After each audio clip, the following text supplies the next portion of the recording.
see. Just trying to kick it off right now. Apologize for the delay. This is stream number 1. If I'm even live right now. Oh, I found it. Okay, awesome. I'm about to send this into the Discord channel, and then we will kick this thing off. Awesome. If I'm even live right now. Okay, awesome. Good stuff. Now time to hop in.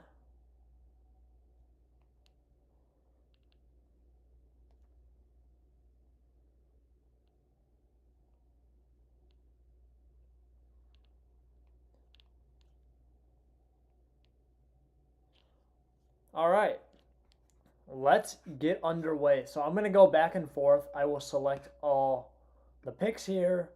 And then I'll be looking at the mock draft right here. So you can go and then put your players in. For example, Abdul Carter. We'll just go in right there. Boom. I don't know if that's what you're going to do. Believe at 1. But I believe all picks are filled then. Except for the Cowboys, I guess I could take that. Cardinals. We'll get to these as we get there. We still have a few spots. So if you're in the stream and you're not in the Discord for whatever reason yet, you can hop in the Discord and then mark those teams. So it looks like Cam Ward is going first overall, and I'm going to pull this up on my phone so I can just have this rolling the whole time, and that'll be pretty smooth and seamless. Roughly let's see, can you claim the Patriots? Yeah, Josh, you already got that. Okay, awesome. Yeah, so we'll say roughly a 2-minute clock. I'm not going to have anything going, but it is going to be pretty fast paced. So 8:09 will give you until 8:12 to make the pick, and I have everything pulled up on my phone now, so we can go and just get this thing rolling. So we see Cam Ward goes at 1, and that's the pick that I think the Titans are going to go with. He's the only quarterback where it makes sense to take him at 1. Shedeur Sanders I do like a lot, and I honestly don't see a massive gap between the two, if I'm being honest. But Cam Ward just has a ton more upside than Sanders, and when you're a team like the Titans who don't really have much around him, you can't really afford to take a shot on a quarterback whose ceiling is closer to QB 13, QB 14, where Ward, I see him as a Jordan Love ceiling-esque player, but he could be a Will Levis-esque player. Personally, I would probably expect them to go Ward, but if I were the Titans, I would just rather take Abdul Carter and punt for 2026. I understand that's probably not what's going to happen, and we're kind of doing a mix here of what we think is going to happen and what should happen, but that's what I'm going with here. So, okay, I see Travis Hunter was selected 2nd overall to the Browns. That's what I've been hearing as well on what's going to go down at pick 2, and that's exactly what I would do as well. I mean, if you have Abdul Carter there, you might consider it, but Travis Hunter, he can play wide receiver and quarterback for them, which is what they desperately need. They don't really need an edge rusher. Obviously, Myles Garrett coming back. Says he's happy with the team. More like happy with the money is what it seems like. But pick 3. We have pick 3 already. And we have Tyler going with Shedeur Sanders. And in a lot of mock drafts, I've seen Sanders fall quite a bit, but not here. Sanders goes to the Giants, and I actually really like that pick a lot because Sanders is a guy that can give the ball to his playmakers, right? And you don't really have anyone on the Titans. Sure, you have Calvin Ridley, but he's not going to be there for a super long time. With the Giants, they honestly have decent pieces. Tyrone Tracy is pretty solid. Malik Neighbors is a superstar, so I could see Sanders and Neighbors just getting a quarterback to feed their star working very well early on. So I actually really like that pick a lot. Sanders is what I would personally do if I was the Giants, and that helps solve the QB situation because otherwise it's not getting solved. There's a massive drop off after Sanders for QB3. Let's see. At 4, we have Josh, who just went Abdul Carter to the Patriots. I think there are other needs. I've been mocking Ted McMillan to the Patriots a lot, and also, maybe getting a guy like Membu. But if Carter falls to 4, I think he's close to a blue chip talent. I feel like that's kind of one that you can't really worry too much about positional need at that point, and you just take the stud in Abdul Carter because he's going to be an elite edge rusher in the NFL more than likely. And it's also not like the Patriots aren't in the same situation as the Browns, where the Browns have Abdul Carter or the Browns have Myles Garrett, but the Patriots don't necessarily have a elite edge already. So at 5, I believe we have the Jaguars, and if someone wants to claim that pick, I'll give them a few seconds. But if not, I can take it, and that'll be interesting. So let's see. I'll give it until 8:14, and then if not, we can go on. But this is an interesting start. I like Sanders going at pick 3 because that makes it a lot more interesting. Looks like we have Jared going to take the Jaguars pick. So let's see what he does here because this is one I'm not necessarily sure of. A lot of times people are going to go take, Mason Graham, but I don't love Graham as much as everyone else. I mean, he's a great run defender. You can obviously, you tell by the PFF grades, just turn on the tape. He doesn't really offer you a ton of great pass rush. It's just not as consistent. And, okay, we have the pick in, and the pick at 5 is a Michigan defensive tackle, not named Mason Graham. It's going to be Kenneth Grant at pick 5. And now this is interesting. I don't think I've ever seen a mock where Grant goes this high. And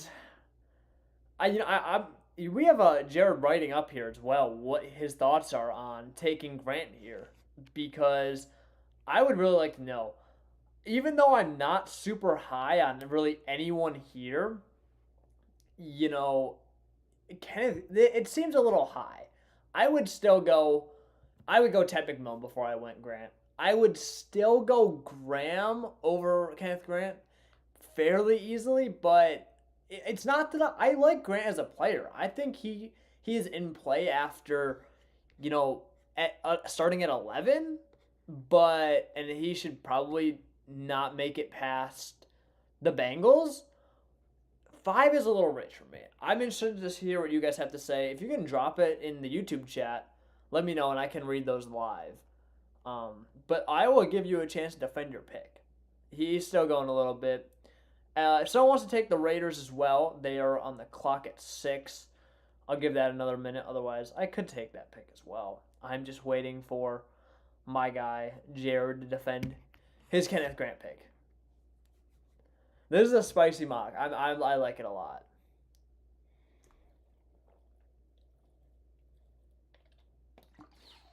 So, recapping the top 5, we have Ward, Hunter, Sanders, Carter, Kenneth Grant. Pretty standard, except for Grant. Sanders doesn't normally... I've been seeing him fall a lot, and also, we don't have trades. So if Sanders didn't go at 3, I could have saw him falling a lot. So that really does make a big difference, because a lot of these no-trade mock drafts, if Sanders doesn't go to the Saints, to the Giants, maybe to the Jets, he pretty much automatically falls to the Steelers every time. So I like that we're getting a little bit of variance here. Okay, we'll see.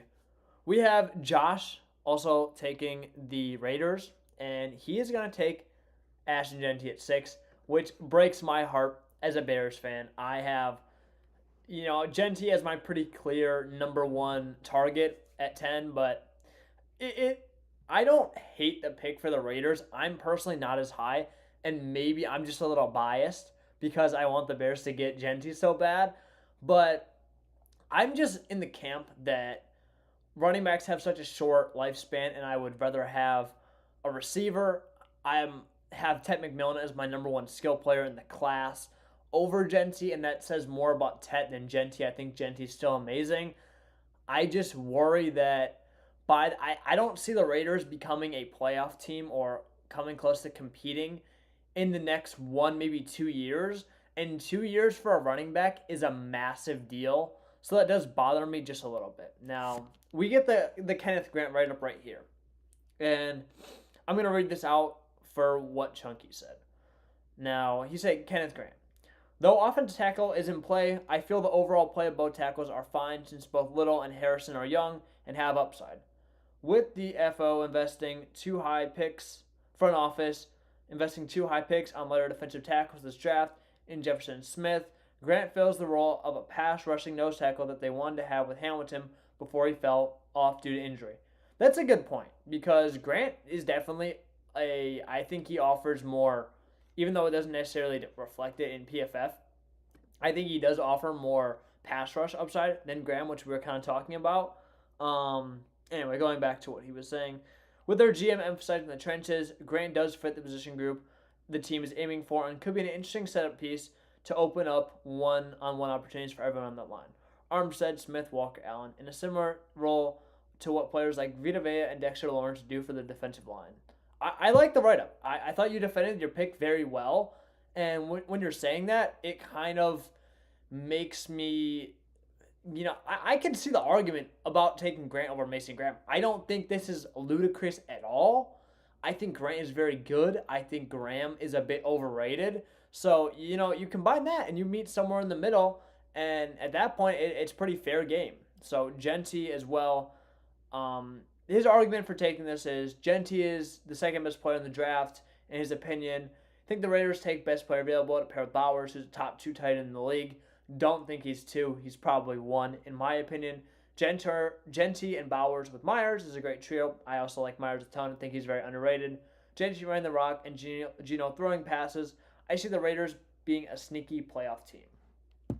Yes, I think the addition of Geno does definitely help them or give them a chance to be a playoff team because, you're going from no quarterback to at least a solid quarterback. And I think that does, quarterback obviously means everything for the team. Gives them a chance. I think they just have too many holes at cornerback on the defensive side of the ball. You don't really have Jacoby Myers. Sure, Brock Bowers is basically their slot. So it's not like the end of the world, but Jacoby Myers is technically your 1. I don't love that here. I don't think the offense is quite ready yet. It depends how you feel about Genty. If you think he's a blue chip talent, sure, you take him at 6. I think he's close. I don't think he's there yet. But we do have a pick for the Jets as well with Trita 7, and he is going to go with Tyler Warren.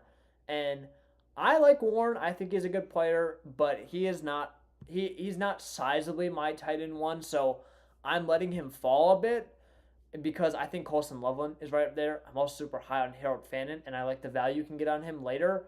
The Jets, I personally would not have let a guy like Will Campbell or Membu make it past them because I think they have Garrett Wilson, they have Breece Hall, you have Justin Fields, and I think it would be better suited to get some help on the offensive line, draft a wide receiver in, day 2, or even take a Harold Fannin in day 2, who I love.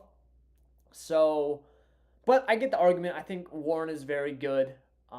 Would kind of like to hear your explanation for this as well on taking Warren versus Graham, if you want to take Graham too. Graham would be a good fit for the Jets as well over Campbell and Membu. So definitely interesting. I like the pick.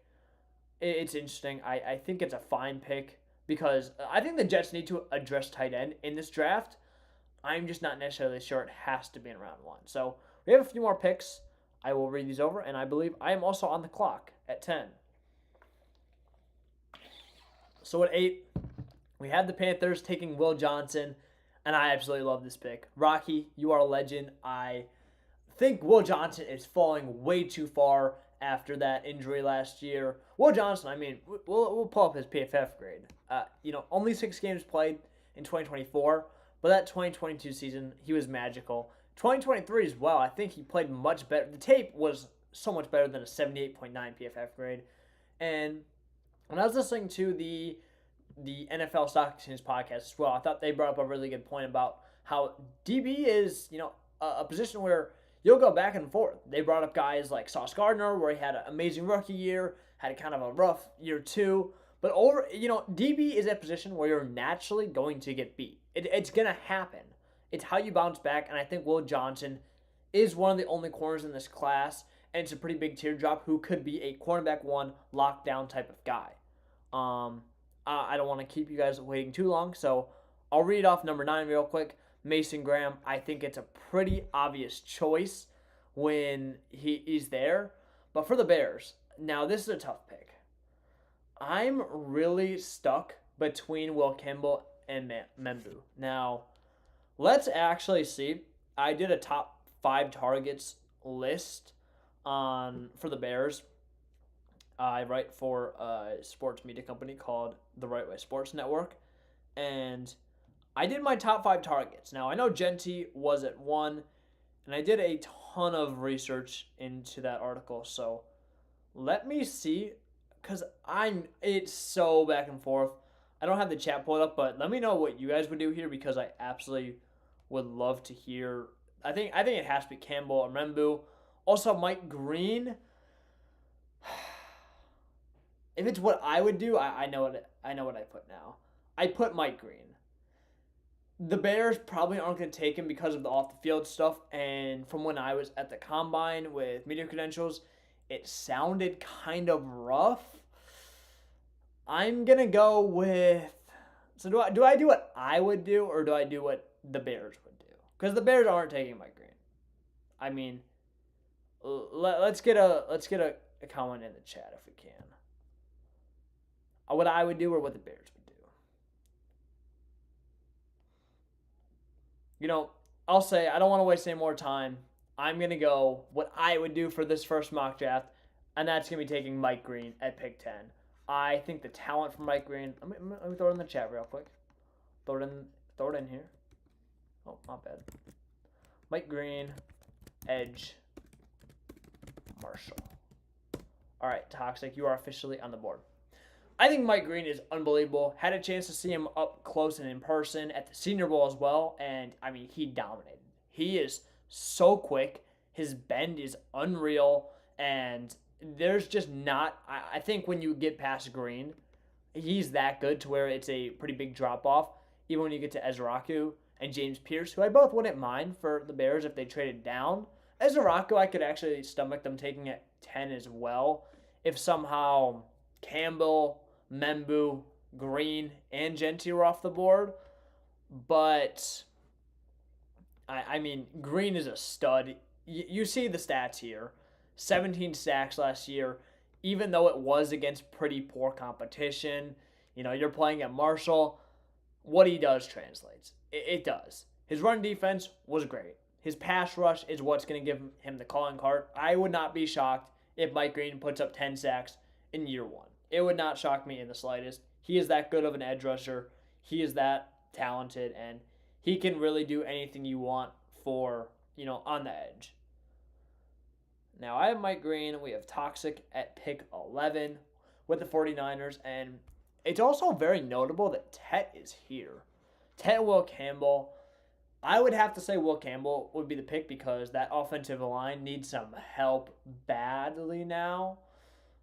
But, I mean, you could go Jahdae Barron.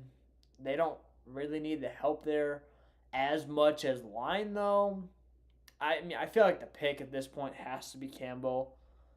Or, I mean, good call. Membu's still on the board, and that's what he's going to decide to do. Yeah, I would take Membu over Campbell as well. Actually, it'll be pretty close. I'm going back and forth between these two. I still cannot really decide. You have Campbell with the versatility, I think, more than Membu. But Membu, I think, is more of your true tackle. I feel like the 49ers could use some versatility on the line. But I also think if you're drafting Membu to play tackle, and you want to tackle there, then you're taking Membu and you're not taking Campbell because Campbell would have to be an outlier to hit as a tackle. He is much better suited for guard, and the positional value for that is a bit too high, in my opinion, at pick 11. Now we have the Cowboys at 12. And I'll be honest, if they don't go Ted McMillan here, and this actually happens, I think I'd be pretty pissed as a Cowboys fan. I cannot lie. I would be pretty mad. Now, it's going to be interesting, though. It's going to be interesting. I mean, what? I mean, so what are your options here for the Cowboys? If you take Amari Hampton, you might as well just pack up your bags and say, our franchise is never getting fixed. I could not take Hampton at 12. I like Hampton. I think Hampton would be great starting at 20. I'm not taking over Ted McMillan, and I'm not taking him at pick 12. Absolutely not. If the Bears take Amari Hampton, I will also be very upset. And why I'd be upset is because I think it could happen. Oh, and I am the Cowboys pick, which is why no one's picking for them. And I'm going to take Ted McMillan because that's absolutely what should happen. So let me copy that over to the doc. And then that kicks off Tyler at 13. And if I think that's my last pick in this, actually, because unless the other spots aren't filled, wide receiver, Arizona. Yeah, feel free to yell at me in the chat and say, you're on the clock, I don't know who you're waiting for, because that's totally fine. I was an idiot. Oh, I have the Seahawks as well. I have the Bucks that need to be filled, Steelers, a bunch of teams in the back end, actually. So I'll hop in the Discord real quick as well, but let's see. So Tyler's on the board here, and Will Campbell makes it a 13. That's an easy pick for them. I don't think there's much arguing that. The Dolphins are kind of in the same situation as the 49ers where, they need help all over the place. They need help at tackle. They need help at guard. They need to make sure Tua Tagovailoa does not die on the field next year. And if you're going to take Memu's off the board, take Campbell. I think that's a slam dunk for them because I was listening to another mock draft earlier, and I think they had the Dolphins going Gray Zabel, who I like Gray Zabel. I got to see him. Do they have him listed as tackle? Yeah, they do. I got to see him up close and personal at the Senior Bowl, and he was amazing. But 13 is a bit rich for me. I would like him so much better in the end of the first round. I think that's a good. Let's see. Tyler says 13. The Dolphins get a steal with Will Campbell. Patrick Paul will be the left tackle, but Campbell can easily take reps there.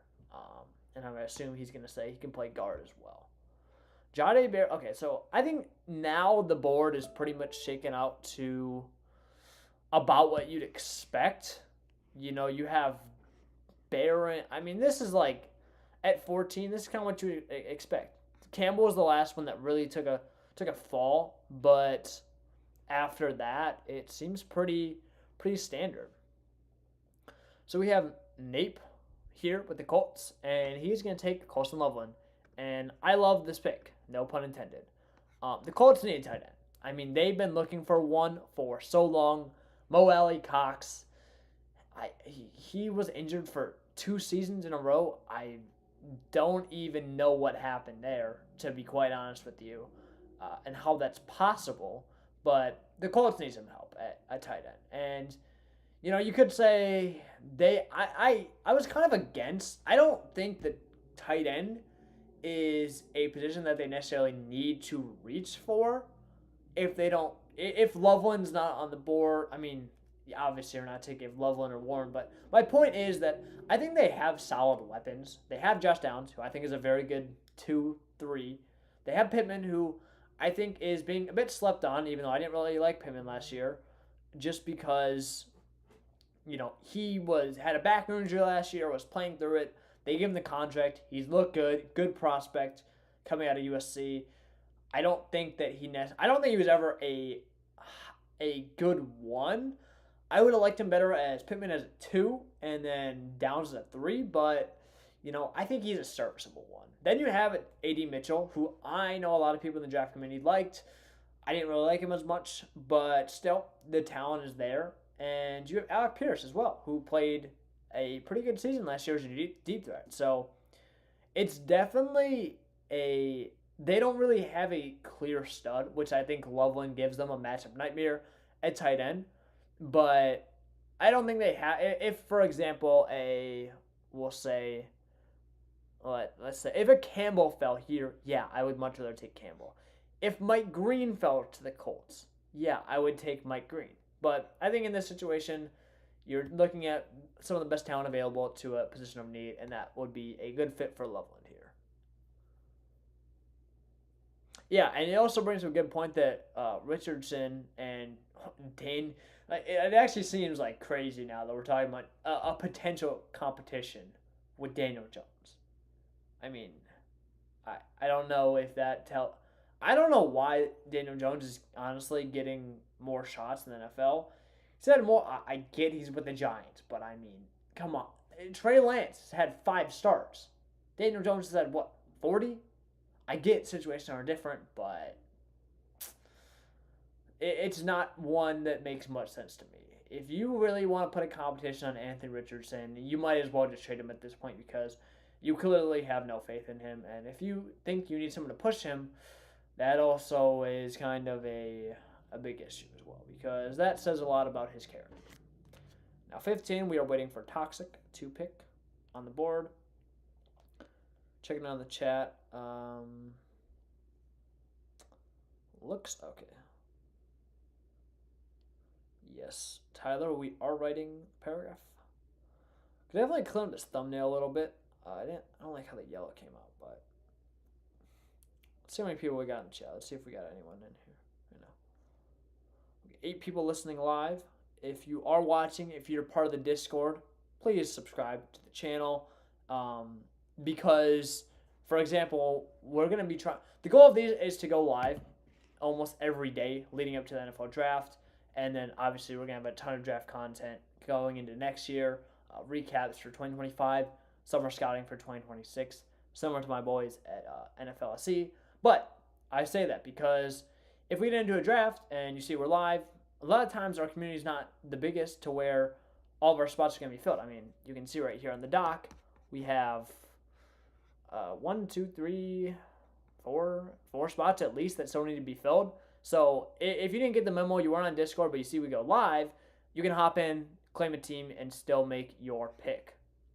So that's why you should subscribe to the channel. So be sure to drop us a like, help support the channel, subscribe, getting some more mock stuff going forward. So tomorrow, I want to talk about the future of the channel real quick while we're here and we are waiting for the Falcons pick. I'll give him, about a few more minutes. Okay, so we got 2 more picks. So let me talk about these real quick, and then we will go back to what the plan is for tomorrow, Friday, and Saturday. So 15, the Falcons go with Shamar Stewart, and I'm not the biggest Shamar Stewart fan. I think he deserves to go. I think this is where you start considering him because the upside, with Stewart is obviously very, very good. He is a great run defender. I think he just has the upside to become a star edge rusher in the league. But, it's a bit questionable. Benjamin Morrison goes at 16. The live stream is super far behind from what you're saying. Fine. Okay. Benjamin Morrison goes at 16. Sorry about that. I was having the stream checked in on me. Just stream delay. Yeah, I mean, that's kind of how it's going to be. I wonder why it is so far behind. But, that's fine. Anyway, going back to the pick, we have Benjamin Morrison going at 16. I like Benjamin Morrison. I think he's a good player. Would I take him with the Cardinals at pick 16 over Jahdae Barron? Not necessarily, and I kind of want to just hear this write-up as well before I speak on it. I like Benjamin Morrison. I think Jahdae also fits well with what the Cardinals are trying to do. Get a guy that can move all over the place, have the versatility. I mean, I guess they probably would have preferred Will Johnson. So I guess, no, you're right. They probably would have preferred a more, pure cornerback 1, but I don't hate it though. I'm interested to hear the write up. Anyway, going back to Shamar Stewart, I think the Falcons need to get an edge. I'm also just a lot higher on players like Ezraku. I would have loved Ezraku. I think Ezraku is a fan. I think he should be a top 15 player. James Pierce Jr. also is just super explosive. Um, the size, and if he can be a every down player, you didn't see that at Tennessee. Worries some people, and I get it, but I would rather take him over Stewart still, in my opinion. But I'll read out. I'll make the pick for the Bengals, and then I'm on the clock for the Seahawks. And then I will talk over the Benjamin Morrison pick. The Bengals at pick 17. I got some Bengals fans. They're going to go with Derek Harmon from Oregon, and I like this pick. I think this pick makes sense. I think it's between who you like, Nolan or Harmon. I don't really have a preference, so I think I like Harmon a little more, so I think that's exactly what I would have done. So now, the Seahawks. They need offensive linemen badly, and there's not a whole lot that are falling to them. I'm definitely not taking Tyler Bucky here. Josh Simmons, Gray Zabel. I think Gray Zabel should be the pick here because. So I'll be honest. I'm back and forth between Zabel and Ezraku. How much I like Ezraku, but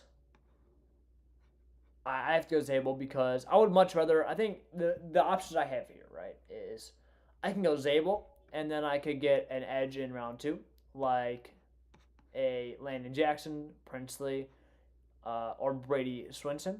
And I would much rather do that over taking Ezraku and then having to settle on a guy with not maybe Donovan Jackson, Josh Connerly. I like Connerly, but yeah. Now we're going to go Zabel here at 18 for the Seahawks.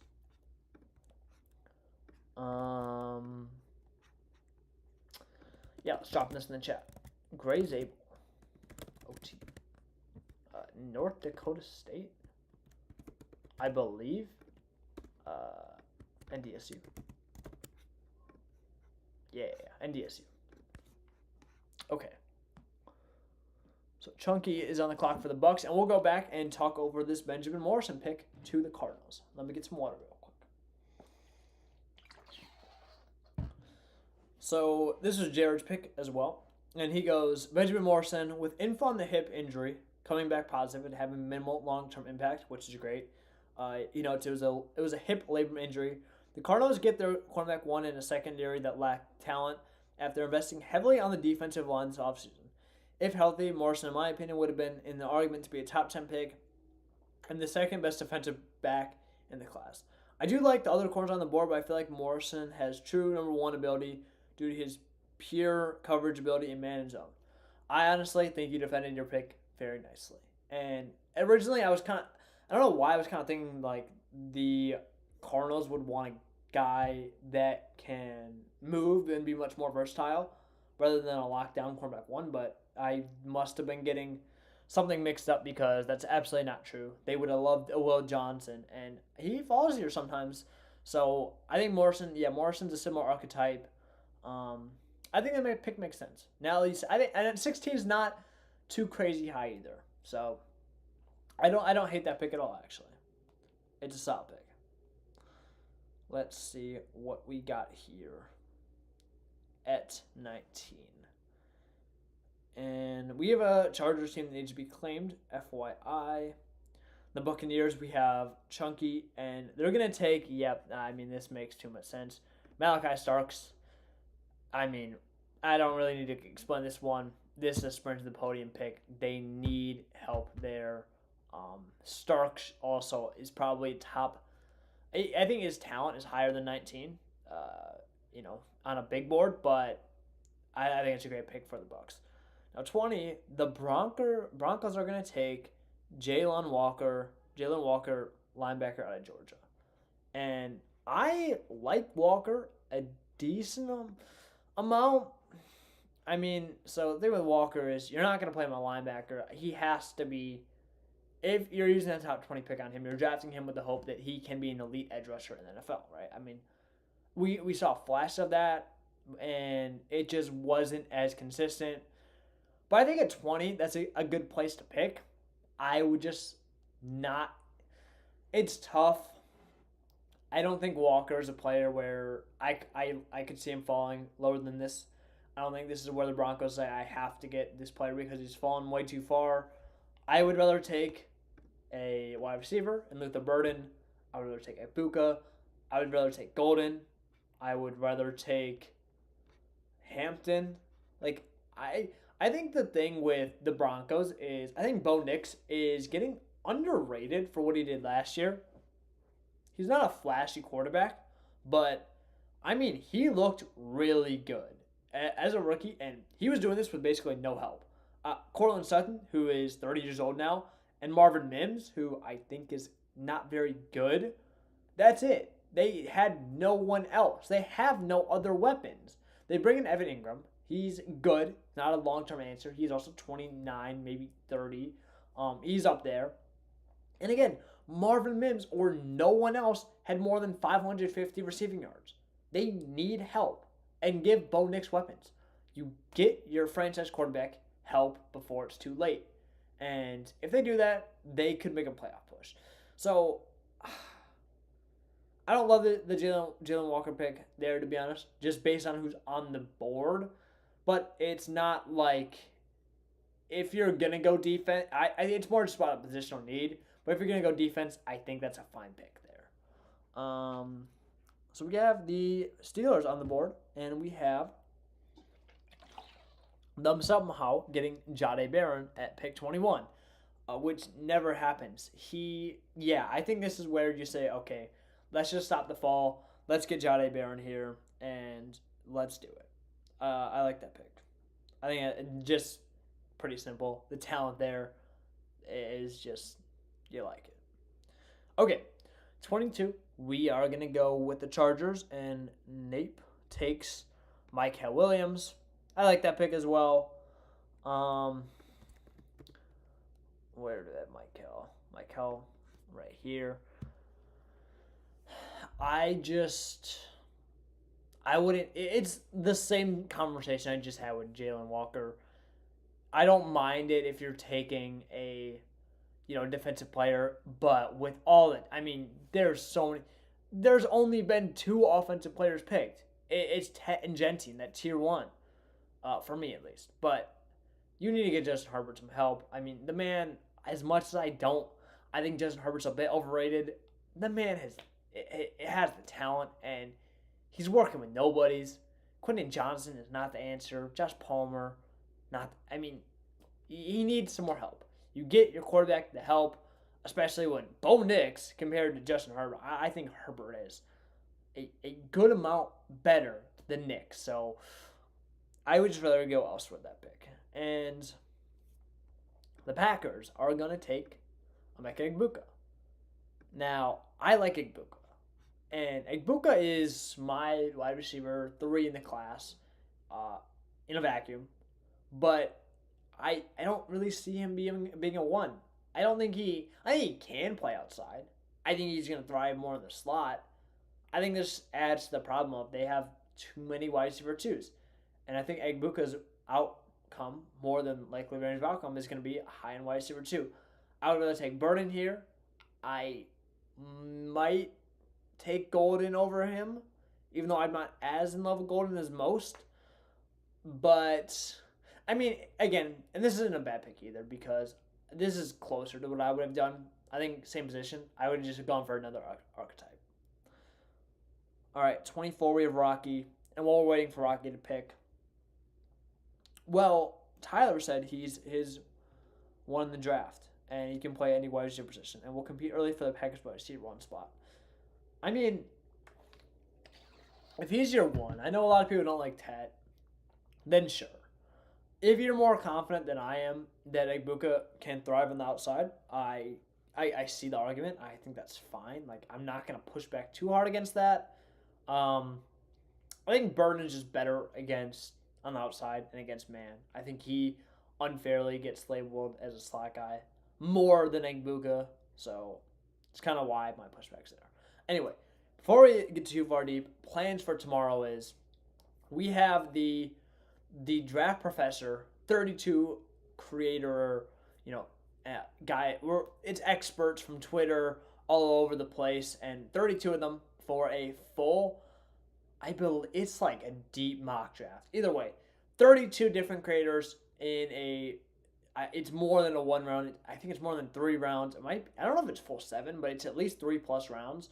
And each creator is going to be controlling like one singular team, and I'll have our other draft analyst, Drew, who is Iron City Film on Twitter. If you want to get a head start and check his workout, so we're gonna have myself, Drew, and we also have one other creator that's helping out on the site fftradingroom.com. But on camera, it's gonna be primarily myself and Drew. Going back to the point, he'll be live streaming, but it's gonna be live streaming the Titans. He covers the Titans primarily, and essentially their war room. So he's gonna be making every Titans pick. He's gonna be discussing the picks for the whole deep draft. So you guys can't hop into those drafts, I believe, unless maybe somehow there's an open spot. It's gonna be Friday and Saturday. Round 1 already happened today, so tomorrow will be rounds 2 and 3. But be sure to tune in for that, because that'll be a ton of good content. And then I'm thinking once we get back to, so that'll be Friday, Saturday, Sunday, we will get another mock draft going here just like today. And maybe we'll go 2 rounds. I could probably do that on Sunday. Yeah, I like that idea. Okay. Back at it, we have 1 pick for the Vikings, and I'm just checking to see if every other pick is claimed. Looks like it is. Nick, I'm getting cold feet. Nick Emanouari. I definitely butchered that name. I never say his name out loud, and I love Nick. We'll say Nick. Nick Emanouari. I think that Emanouari. He wasn't at the Senior Bowl, I believe, and if he was, I didn't get to watching him until later. No, maybe he was at the Senior Bowl. Okay, skipping over all that. Yes, I like Nick. I think he's a great player, and he really turned heads at the combine, which I was also there. So that was awesome to see. But I think for the Vikings, pick makes sense, because he's very versatile. He can play corner as well. I think if you really need him to, nickel. But yeah, I like the pick. I think I would just like to get some more of these skill players off the board, because especially a team like the Vikings, I think they could do a lot of good things with Amari and Hampton. But they did take Mason, though. I kind of forgetting that. I just don't know if that would necessarily stop me from getting a talent like Hampton there at 24. So 25, we're going to take Josh Simmons, and Josh Simmons, it's all about the health. I think 25 right now is a great place to pick him, because the Texans desperately need help on the line, specifically tackle. So I think his pick makes too much sense. I've seen this go all the time. And if Josh Simmons comes back fully healthy, I mean, you're getting a steal at 25. He could easily be, I think he could probably be OT1 above Membu and Campbell if he's healthy.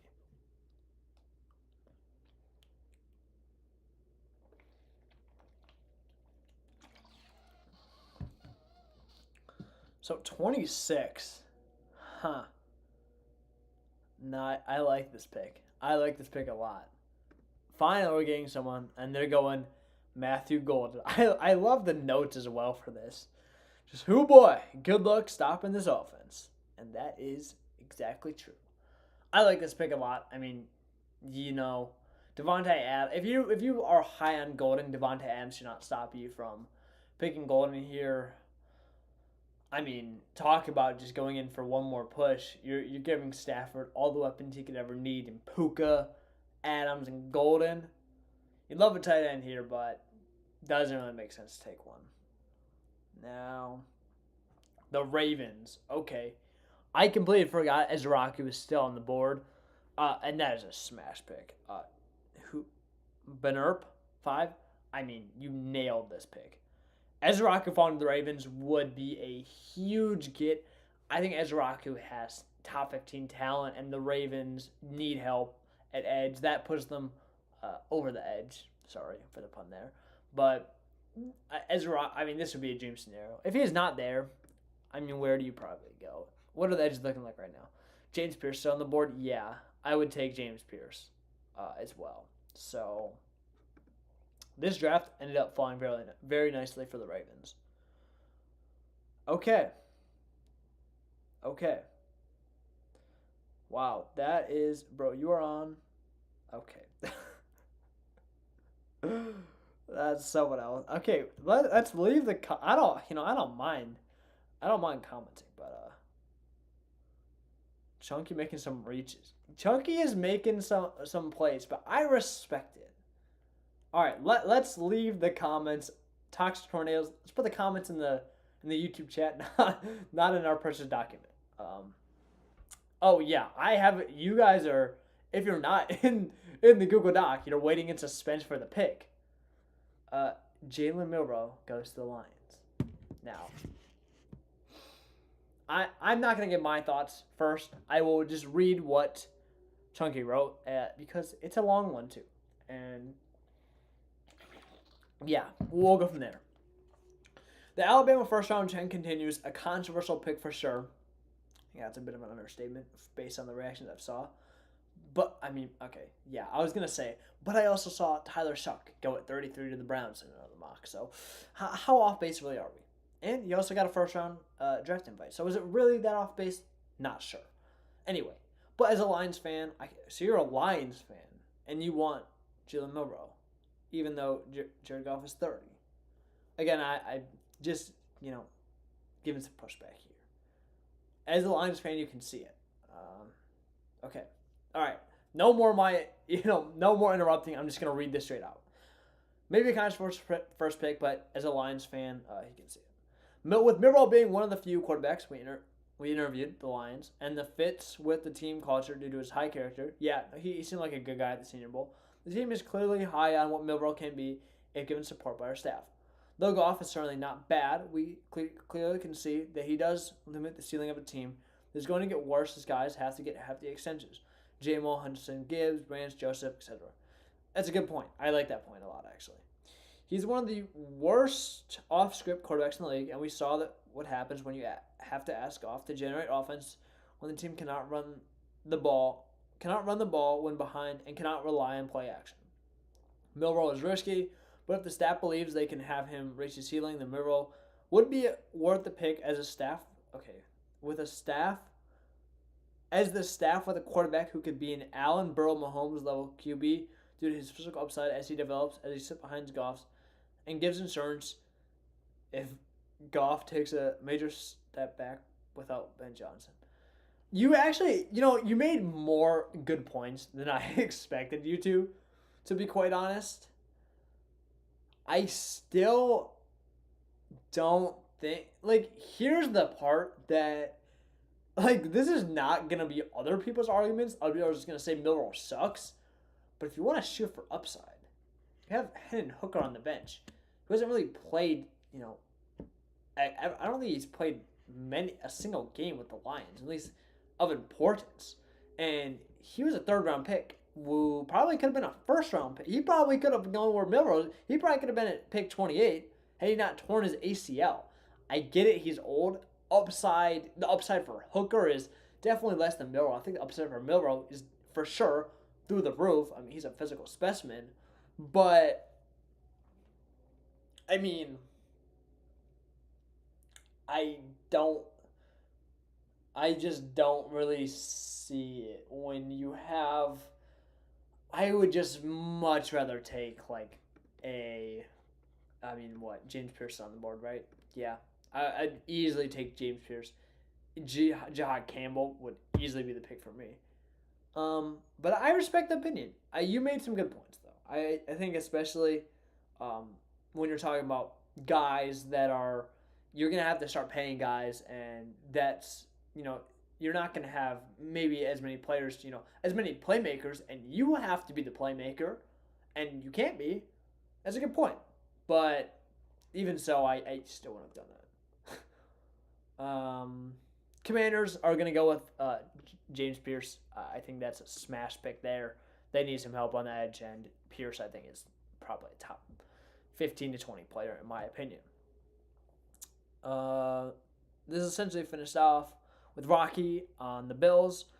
Going Walter Nolan. I think that's a great pick as well. They definitely could use some help on the line, and Nolan was in play at 17, so getting him at 30 is a pretty good value as well. We have the Chiefs going with offensive tackle Calvin Banks.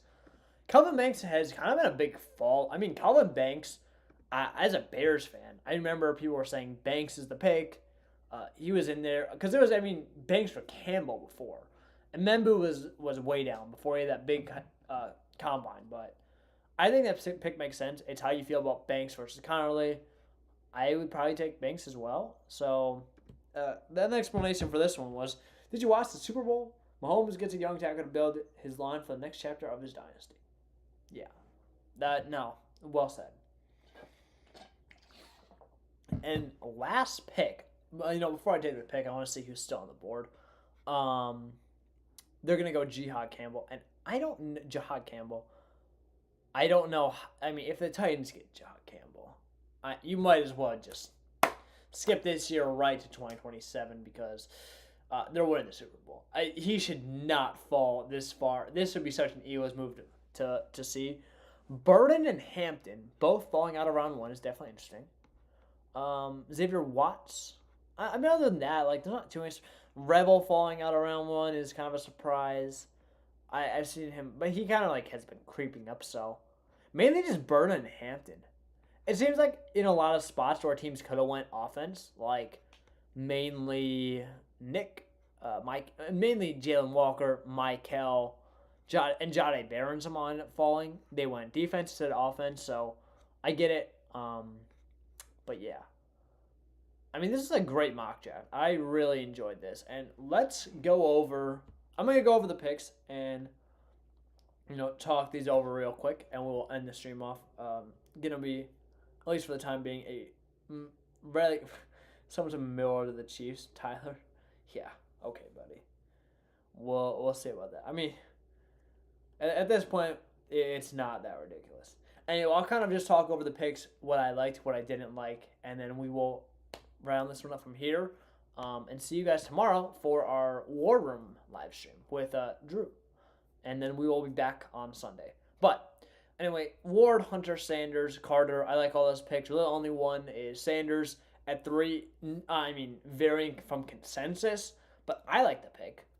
I would have done it, and I think I like it.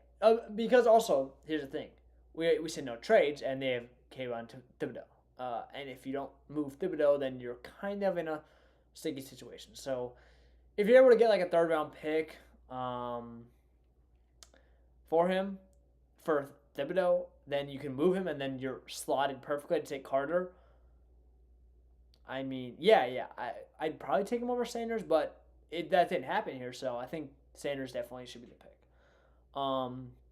Kenneth Grant at 7 is, I think, varying from the consensus, and also now what I would have done, I would have just gone, if you're going to take a D lineman, I would have still gone Mason Graham. I probably would have went Ted McMillan as well if you really need to shore up that offense, but, I respect it. You made some good points. I respect the opinion there. Warren to the Jets, I think that's a fine pick. I love the Will Johnson to the Panthers pick, who need help at corner. Graham getting to the Saints. I take Mike Green at 10 for the Bears. Love that pick. I think that's not necessarily what they're going to do. If they don't take Membu or Campbell, either one. Tet falling to the Cowboys would be a phenomenal pick. You're getting a guy who can play outside for you. He's your clear, X receiver. You have Lamb moving all over the place, doing what he does best, playing the slot, playing your Z. And, the Cowboys would be ecstatic if that happens. So, fantastic pick there. Campbell falling to the Dolphins, another great pick. Loveland, also a great pick. Shamar Stewart and Benjamin Morrison. Benjamin Morrison was a pick that I didn't really like at first, but I'm warming up to it a little bit. I think you made some good explanations, and I kind of switched my tone with Morrison. At 17, Derek Harmon, I think that's a good pick. The Bengals desperately need help on that D line. You have Zabel to the Seahawks, and that was one I was in between as well. But I think that's a great pick as well. Starks, good as well. I disagree with a few of these picks right here. Jalen Walker to the Broncos just based on the board because, again, I think they just need more help with weapons, especially when you consider the age. And Jalen Walker's not like he should be here. It's not like for example, a Jahdae Barron where he fell way too far to the Steelers and they kind of had to pick him up. I like that pick, but I would have gone, really any skill player you want. Igbuka, Golden, Burden, who didn't even make it in the first round, or Amari Hampton. But same thing with Michael Williams. I think it's basically the same situation, except the Chargers have, one star receiver in Ladd, and then no one else. They're screwed there. Igbuka, I didn't really agree with the archetype fit as well, but if he's your one, if you believe he can play outside, and you develop more, because to be fair to Igbuka, it's not like he had a chance of being a one or like playing X ever when you're playing Jeremiah Smith and Marv. So I didn't really think about that as much. I think it's a good point, but I would probably rather just go Golden or Burden, probably more Golden, based on archetype. Even though Igbuka in a big board, I have him over Golden. Nick Emmanuel. I'm gonna get this right for next time. I literally have the name in my head, but it's not coming out. How to say it? I like that pick. I think it's solid. I think him sneaking. I think it's a bit of a bit different than consensus, but I like it. Simmons smash. Golden's an interesting pick, but I don't mind it. Ezraku. This is my favorite pick of this is my favorite realistic it could happen to the Ravens. I mean, that's just beautiful to the 27th pick. Ezraku, love that. Jalen Milroe at 28. I'm sorry, I can't get behind that. But the worst, the thing is, that doesn't seem too crazy unrealistic. James Pearson, love that pick as well. Nolan as well. Kelvin Banks and Howard Jihad Campbell fall at 32. I mean, I guess a few reaches here, a few picks from consensus here. That's how it happens. Jalen Walker, Michael Williams, Nick Ezraku. But, I mean, that would be crazy if he does fall that far. So, yeah. No, that's interesting. But again, if you guys want to join the Discord and you're not subscribed, again, please drop a subscription. We're still only at, we just ripped this out, 6 subscribers. I know we have 7 watching, so I know we can at least get a few more to subscribe to the channel. But if you're not in the Discord already, just go to the video, go to the description, and the link will be in there. If you are in the Discord and you're looking for one, we'll be live next. Plan is for Sunday for a mock draft, but for our war room, hope you guys turn out. That will be live for rounds 2 and 3. It's going to be a full in-depth mock draft. Controlling the Titans war room tomorrow. So, again, really appreciate you guys coming out, and I'll see you guys in the next one.